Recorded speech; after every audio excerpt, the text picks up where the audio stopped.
Vote দিয়ে কেমন লাগছে স্যার? মহা আনন্দের দিন, মহা আনন্দের দিন। আজকে নতুন বাংলাদেশের জন্মদিন। এটা ঈদের মতো মহা ঈদ, এটা মহা ঈদের মতো সুন্দর সুষ্ঠু হচ্ছে কিনা? খুবই সুন্দর, খুবই সুন্দর। এ পর্যন্ত fantastic. We have a big future coming up. We are just creating new Bangladesh, Bangladesh 2.0.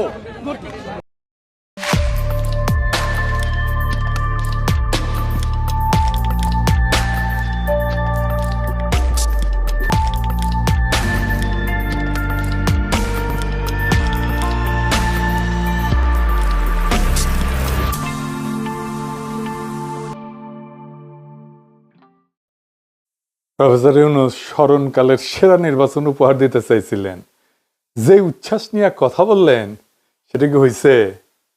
হয় নাই। 60% মতো মানুষ ভোট দিতে গেছিল। বাংলাদেশে 2008 সালে সর্বোচ্চ সংখ্যক মানুষ ভোট দিতে গেছিল, প্রায় 86.3% মানুষ।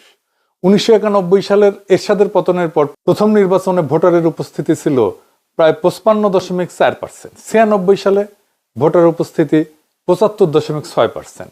2001 সালে 74.9%। মানে প্রত্যেক টার্মে বেশি বেশি মানুষ ভোট কেন্দ্রে যাচ্ছিল। এবার কেন কম গেল? এটা গবেষকরা খুঁজে বের করবে। তবে দীর্ঘদিন স্বৈরাচারী শাসনে থাকলে ভোটারদের পলিটিক্যাল এফিকেসির বোধ, মানে রাজনৈতিক কার্যকারিতার বোধ, এটা ক্ষয় হয়ে যায়। মানুষ মনে করে আমার ভোটে কিছু বদলাবে না। এটা একটা কারণ হইতে পারে। 1991 তাই হয়েছিল। দ্বিতীয়ত, ভোট দিলে বদলাবে এই বিশ্বাসটা পোক্ত ছিল না জনগণের মধ্যে। ভোটার বাড়লে জামাতের সুবিধা হইতো, সেটা হয় নাই।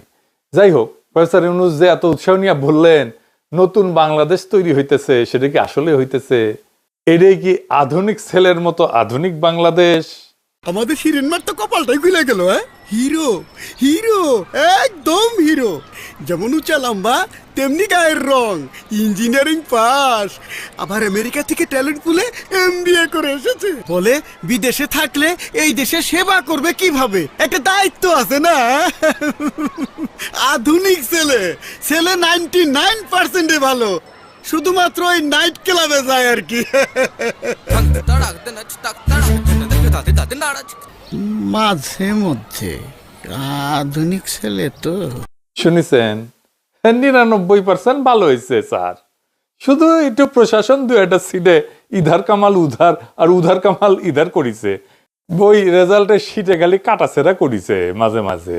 এটা খারাপ ছাত্ররা এরকম করেই আর কি।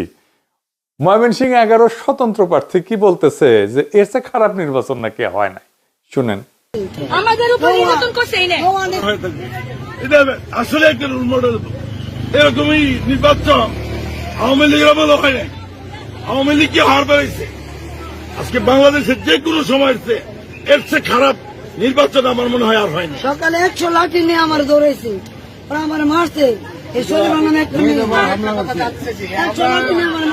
আচ্ছা, এবার বিএনপির বিদ্রোহী প্রার্থী স্বতন্ত্র হইয়া নির্বাচন করছে বহিষ্কৃত বিএনপি থেকে। সে কি বলতেছে রুমিন ফারহানা, এটা শুনেন। আসল বিএনপি যথেষ্ট কারচুপির চেষ্টা করেছে। বিএনপির লোকাল লিডাররা মানুষকে ঘরে ঘরে গিয়ে ভয় দেখিয়েছে। বিএনপির লোকাল লিডাররা রাতে গিয়ে টাকা বিলি করেছে। বিএনপির লোকাল লিডাররা ভোট রিমোট সেন্টারগুলো, ধামাউড়া, ওরাইলের, ধামাউড়া, ধোবাজাই, ওগুলোতে গিয়ে ভোট ছাপিয়েছে, রিড করেছে এবং তারা ফলাফল বিভিন্ন কেন্দ্রে আটকে রেখেছে। গতকালকে রাতে উচালিয়া পাড়ায় রাত 10:30 পর্যন্ত আমি কেন্দ্রের ভিতরে ঢুকে 5 বারের মতো ফল গণনা করতে বাধ্য করেছি এবং দেখা গেছে এতগুলো ভুয়া ভোট, ভুয়া ব্যালট পেপারে তারা খেজুর গাছ মার্কায় দিয়ে এসছে। এবং তখন আমাকে তারা মারতে গিয়েছিল বিএনপির লোকজন। সেনাবাহিনী গিয়ে পরিস্থিতি নিয়ন্ত্রণে আনে। প্রশাসন অসম্ভব রকম বায়াসড ছিল আমাদের প্রতি। পদে পদে তারা থামানোর চেষ্টা করেছে, হেনস্থা করার চেষ্টা করেছে। ইভেন প্রশাসন আগের দিন, ভোটের আগের দিন চেয়ারম্যানদের ডেকে নিয়ে গিয়ে বলেছে যে আপনারা তো আমাদের লোক, আপনারা বুঝে ভোট দিয়ে। সো এরকম দুষ্টামি প্রশাসন করেছে। এবং আমি বলবো যে এই যে পলিটিশিয়ানদের তাচ্ছিল্য করা, এটা হচ্ছে গত 15 বছরের সংস্কৃতি। কারণ প্রশাসনের উপর নির্ভর করে গত 15 বছর সরকার চলেছে। কোনো পলিটিশিয়ান নিজের জনপ্রিয়তায় জিতে আসতে পারে নাই। সো প্রশাসনের মজ্জায় ঢুকে গেছে যে দে আর অল ইন অল। শুনেছেন? এবার দেখেন এনসিপির আক্তার কি বলে। মানে আক্তারের ওইখানে এনসিপির নেতা কর্মীদের মাইরা শেষ করে দিচ্ছে, শোনেন। যা করছে তার দায়ভার তারেক রহমানকে নিতে হবে। আমার এখানে যে কয়েকজন মানুষের বাড়িঘর ভেঙে দেওয়া হয়েছে, যতগুলো স্বর্ণলঙ্কার টাকা পয়সা লুট করা হয়েছে, যতজন মানুষের মাথা ফাটানো হয়েছে, মোটরসাইকেল করে ভেঙে দেওয়া হয়েছে, হারা গেছে আমার পার্টি অফিসটা তারা ভেঙে দিয়েছে। এটাই হচ্ছে বিএনপির, তারা ক্ষমতায় পাওয়ার মানে মাত্রই, মানে এখনো পর্যন্ত তারা শপথ নেয় নাই, শপথ নেওয়ার আগেই তারা এইসব শুরু করে দিয়েছে। আদতে তো 5 আগস্টের পরে থেকেই তারা নিজেরাই নিজদের 250-র উপরে লোককে তারা নিজেরাই খুন করেছে। অন্য দলের লোককে খুন করতে তাদের ভাববে না। যে কোনো সময় তারা আমার আসনের মানুষকে মেরে ফেলতে পারে, যে কোনো সময় তারা আমাকে মেরে ফেলতে পারে। এই ধরনের পরিস্থিতি তারা তৈরি করে রেখেছে। আমি ভয় পাই না, জানের মায়া আমি করি না। শুনেছেন, নেতা কর্মীদের পেটানো হইতেছে, বাড়িঘর ভেঙে দেওয়া হইতেছে, লুটপাট করা হইতেছে। এই হইতেছে বিএনপির বিজয় উদযাপন। তারেক রহমানের চাকর বাকরেরা এখন জুলুমের লাইসেন্স পেয়ে গেছে। মারহাবা, এই আপনার নতুন বাংলাদেশ স্যার। হ্যাঁ, এই নতুন বাংলাদেশ আপনি উপহার দিয়ে যাইতেছেন। যাই হোক, এইবার আমরা এই ইলেকশন নিয়ে কিছু ইন্টারেস্টিং তথ্য দেখব। সারাদিন অনেক অ্যানালাইসিস করেছি, বোরিং অ্যানালাইসিস, কিন্তু যা পাইছি খুবই মজৎকার, আপনাদের মজা লাগবে। আপনারা নিজেই প্রশ্ন করবেন, জামাত এনসিপি আসলে হারছে না জিতছে, না আসলেই বিএনপির। আসেন সে আলাপটা করি। জামাত সবচেয়ে বেশি কত পার্সেন্ট ভোট পাইছিল জানেন? 12%, তাও বিএনপির সাথে জোট কইরা। এবার কত পাইছে জানেন? মানে সব আসন মিলা, জামাত এবং এনসিপি মিলা 35%। 1991 খালেদা জিয়া 31% ভোট পেয়ে সরকার গঠন করেছিল। 96 সালে হাসিনা 37% ভোট পেয়ে সরকার গঠন করেছিল। আর 2001 সালে বিএনপি 40% ভোট পেয়ে সরকার গঠন করেছিল। 35% ভোট কি কম? তাইলে কি পরিমাণে ভোট পাইছে জামাত এনসিপি চিন্তা করছেন? এই পরিমাণ মানে 35% ভোট মানে বিশাল ভোট। একটা দেশের 35% লোক যেই দলকে বা জোটকে ভোট দেয় তারা সরকার গঠনের উপযুক্ত দল। তারা 35% ভোট নিয়ে সরকারে যাবে, এটা আমাদের অনুমান ছিল না। আমার ব্যক্তিগত ধারণা ছিল 40%-এ যাবে, মানে বিএনপি থেকে 5% এদিকে চলে আসবে। তাহলে এটা উজ্জ্বল সম্ভাবনা ছিল, অবশ্যই সরকারে আমরাই যাইতাম। সেটা হয় নাই। কেন হয় নাই তার পুরোপুরি ব্যাখ্যা করতে টাইম লাগবে। আজকে কিছু ব্যাখ্যা পাইবেন। অনেকে কইতেছে জামাত এনসিপি ধরাশায়ী হয়েছে। কেমনে? এনসিপি একটা নতুন দল, জামাত 12% থেকে গেছে 32%-এ, ধরাশায়ী কেমনে হয়? আচ্ছা, বিএনপি কত পার্সেন্ট ভোট পেয়েছে জানেন? 49%। এই 49%-এর মধ্যে সরাসরি মাঠে ভোটের টাইমে কারচুপি করছে বিএনপি। এর ভোট টাইনে নিছে, ইঞ্জিনিয়ারিং করছে, ইধার কামাল উধার নিছে, ওগুলো বাদই দিলাম। পোলিং এজেন্ট তারাই দিছে, সিল মারছে, ভোটারদের ভয় দেখে আসতে দেয় না, আমি বাদই দিলাম। আর্মি ব্যবস্থা নিছে কইবেন, কিন্তু ওই 99% ভালোর মতো আর কি।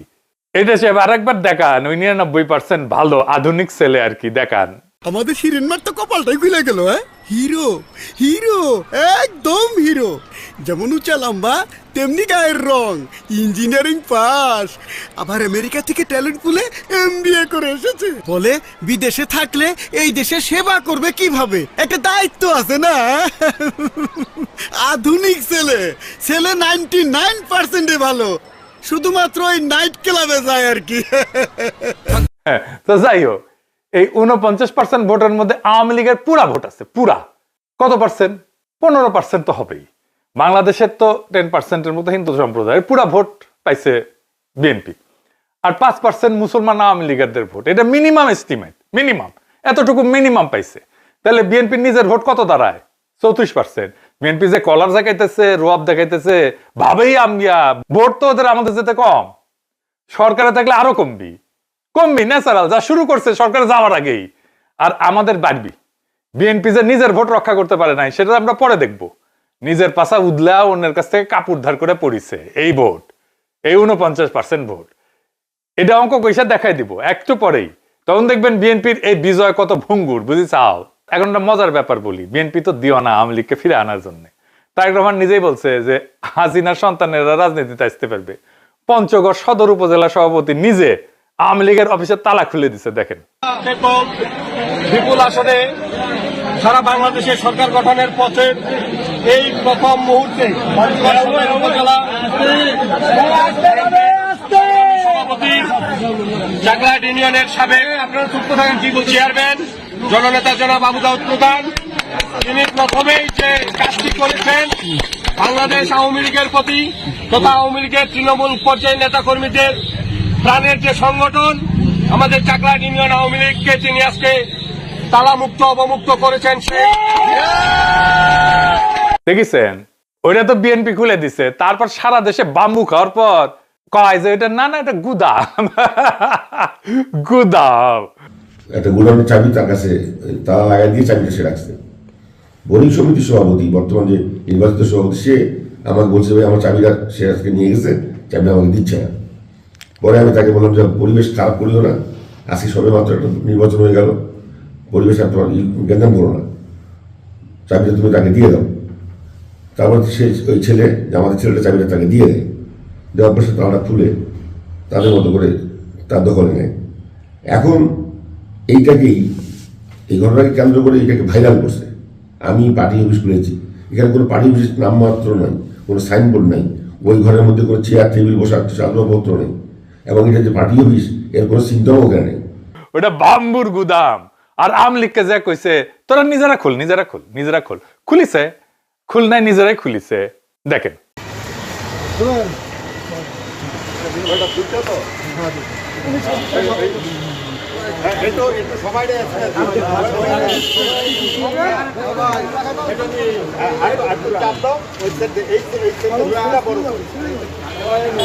দেখেছেন, এখন পর্যন্ত তো আইনত আওয়ামী লীগের কার্যক্রম নিষিদ্ধ। বিএনপি শপথ নিয়ে সে আইন ডিক্রি দিয়ে বাতিল করুক, তারপরে খুলুক। এখন তো কার্যক্রম চালানো নিষিদ্ধ। প্রফেসর ইউনূস তো এখনো সরকারে আছে, ক্ষমতা আছে। প্রফেসর ইউনূসের সরকার কিছু করছে?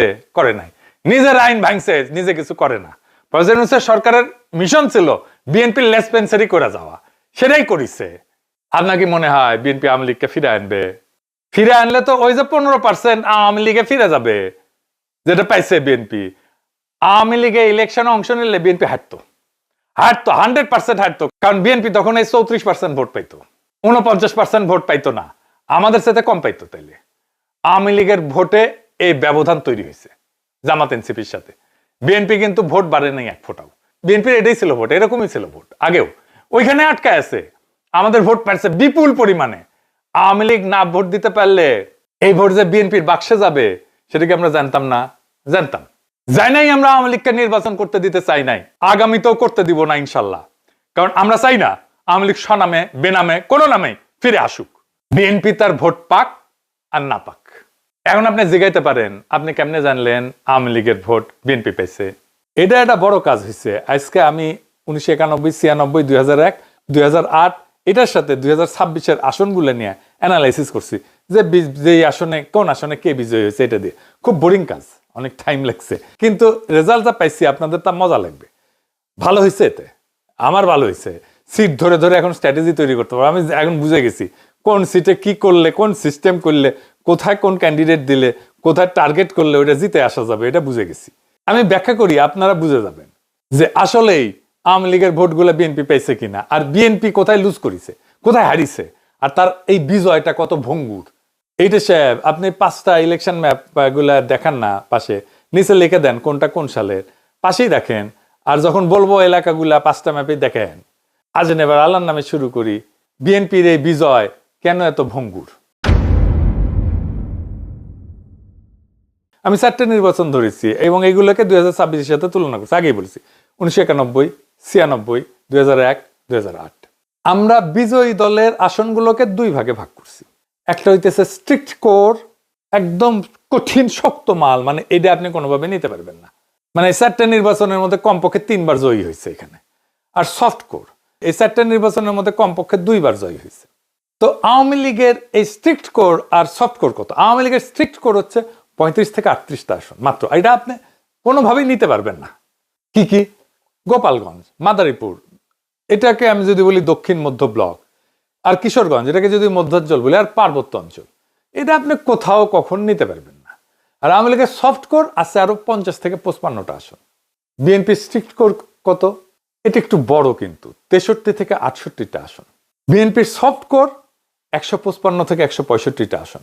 বিএনপির সফট কোর এবং স্ট্রিক্ট কোর এটা কিন্তু আওয়ামী লীগের চাইতে বেশি, এবং ভৌগোলিকভাবে এটা বিস্তৃত অনেকগুলো বড় জায়গা জুড়ে। আওয়ামী লীগ খুব স্পেসিফিক কিছু জায়গায় কনসেন্ট্রেটেড। 2026 সালে কে কার কোর নিছে? আওয়ামী লীগের স্ট্রিক্ট কোর 34 থেকে 37টা নিছে বিএনপি, জামাত নিছে মাত্র 1টা, এনসিপি নেয়নি। তার মানে আওয়ামী লীগের যে স্ট্রিক্ট কোর তার পুরোটাই বিএনপিতে স্থানান্তরিত হয়েছে। এবার আওয়ামী লীগের সফট কোর, বিএনপি নিছে 48 থেকে 50টা, জামাত নিছে 2 থেকে 3টা, এনসিপি পায়নি। তার মানে আওয়ামী লীগের স্ট্রিক্ট এবং সফট কোর দুটোই আসলে বিএনপিতে চলে গেছে।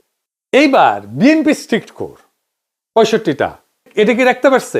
বিএনপি এটার মধ্যে 55 থেকে 58টা রাখছে, জামাত এর মধ্যে 6 থেকে 7টা নিয়ে ফেলছে, মূলত ঢাকা শহরে। মানে জামাত বিএনপি স্ট্রিক্ট কোর নিয়ে ফেলছে, এনসিপি নিছে 2 থেকে 3টা। গ্রামীণ যে বিএনপির কোর, এটা কিন্তু অটুট আছে, ভাঙন হয়েছে নগর এলাকায়। বিএনপির যে সফট কোর 160টা সিট, এটা বিএনপি ধরে রাখতে পারছে 135 থেকে 145টা, জামাত এখান থেকে 8 থেকে 10টা নিয়ে ফেলছে, এনসিপি 3 থেকে 5টা নিয়ে ফেলছে। তার মানে বিএনপির সফট এবং স্ট্রিক্ট কোরের দুইটা থেকেই জামাত এবং এনসিপি খামসা দিয়ে সিট বের করে নিছে, এটা রক্ষা করতে পারেনি। আচ্ছা, এইবার জামাতের স্ট্রিক্ট কোর এইটা বা সফট কোর, এটা কি নিতে পারছে? না, ইনট্যাক্ট, একটাও নিতে পারেনি বিএনপি, একটাও না। বিএনপি স্বতন্ত্র যেই বলেন, এটা একটা পুরা সলিড। তার মানে আওয়ামী লীগ যদি আসে তাহলে বিএনপির 15% ভোট নাই হয়ে যাবে, বিএনপির ভোট এসে দাঁড়াবে 39%, জামাতের ভোট কমবে না, এটা ইনট্যাক্ট থাকবে। আর বিএনপির যে কোরের মধ্যে ঢুকে গেছে জামাত, ওইখান থেকে বাড়বে আরো। বিএনপির দুর্গে আঘাত করে ফেলছে এই নির্বাচনের মধ্যে দিয়ে, জামাত কেউ লক্ষ্য করেনি। এবার বুঝেছেন তো, বিএনপি নিজের ভোট ব্যাংক নিজে রাখতে পারে নাই, আওয়ামী লীগের ভোট ব্যাংক নিছে, নিজের ভোট ব্যাংক রাখতে পারে নাই। এটা বিএনপির সবচেয়ে বড় লস। এইগুলা ছাড়াও আরো আছে, মানে যে সমস্ত আসনগুলোতে 2 নাম্বার হয়েছে জামাত, এখানে একটা খুব ইন্টারেস্টিং ফাইন্ডিং আছে। ওই আসনগুলোর আমি অ্যানালাইসিস এখনো পুরোপুরি করি নাই, যে এখানে জামাত এনসিপি 2 নাম্বার হয়েছে। একটা খুব স্ট্রাইকিং রেজাল্ট দেখায় আপনাদেরকে। হ্যাঁ, বিক্রমপুরের মুন্সিগঞ্জ 1 আসন, যেটা শ্রীনগর লৌহজগ, এইটা বি চৌধুরী স্যারের আসন ছিল। বিএনপি এখানে 1,67,000 ভোট পেয়ে জিতছে, জামাত 2 নাম্বার হয়েছে 1,01,000 ভোট পাইছে। কিন্তু নিউজে দেখেন লিখেছে 98,000, মানে ওইটিও কমাই দেওয়া লাগবে, বুঝিছাও? তাই আমি ঘোষণা দেখাই যেন আপনাদের কনফিউশন না থাকে।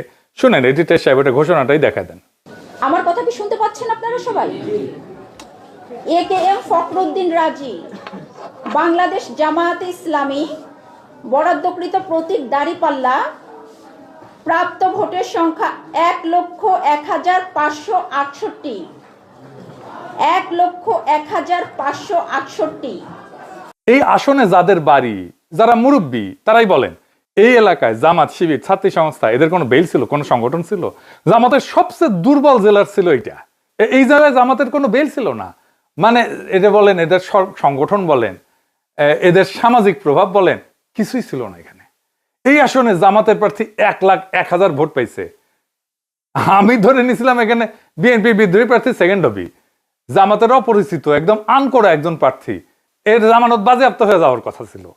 কিন্তু এইরকম আসনেও জনগণ জামাতকে বিএনপির বিকল্প শক্তি হিসেবে পছন্দ করিয়া 1,01,000 ভোট দিছে, বুঝিছাও? আমরা মূলত জিতছি নাগরিক অঞ্চলে, গ্রামে বিএনপি তার হার্ড আর সফট কোর দুটোই রক্ষা করতে পারছে, এটা ভালো কাজ করছে, অভিনন্দন। এটার জন্য আমাদের সুবিধা আছে, কারণ নাগরিক এলাকায় ভালো করা মানে তার ছাপ গ্রামে যে পড়বে এক সময় না এক সময়। এখন বোঝা যাচ্ছে বিএনপির বিজয় যতই বড় দেখা যাক না কেন, এটা একটা ফাঁপা দুর্বল ফানুস। আমাদের এখন রাইট স্ট্র্যাটেজি নিয়ে আগামী নির্বাচনে প্রস্তুতি নিতে হবে।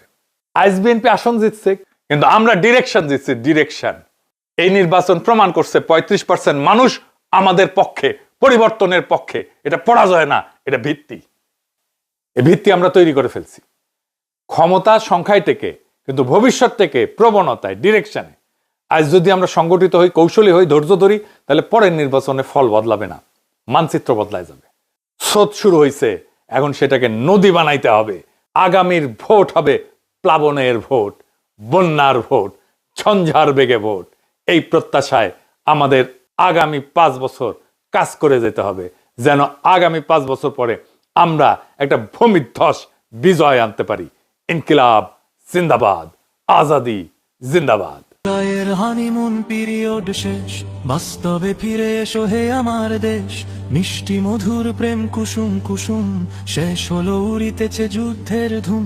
সত্য মিথ্যার বলরাই সাময়িক বিরতিতে শেষ হয়ে নাই। রিয়েলিটি মেনে নাও, সময় সঠিক, দুনিয়ার এই রীতি এই স্বাভাবিক। এ লড়াই কোনো কালে হয় না রে শেষ, পজিটিভ প্রেমে করো যতই কোশেষ, ভালোবাসা দিতে চাও ভালো কথা খুব, যারে দিবা সে যে বড় অশুভ বেকু, সকলের সাথে নিয়া পথ চলা ভার, তোমার পলিসি করো যাচাই আবার, এক ধারে প্রেম রাখো এক ধারে বাস, না হয় চুপসে যাবে তোমার আকাশ।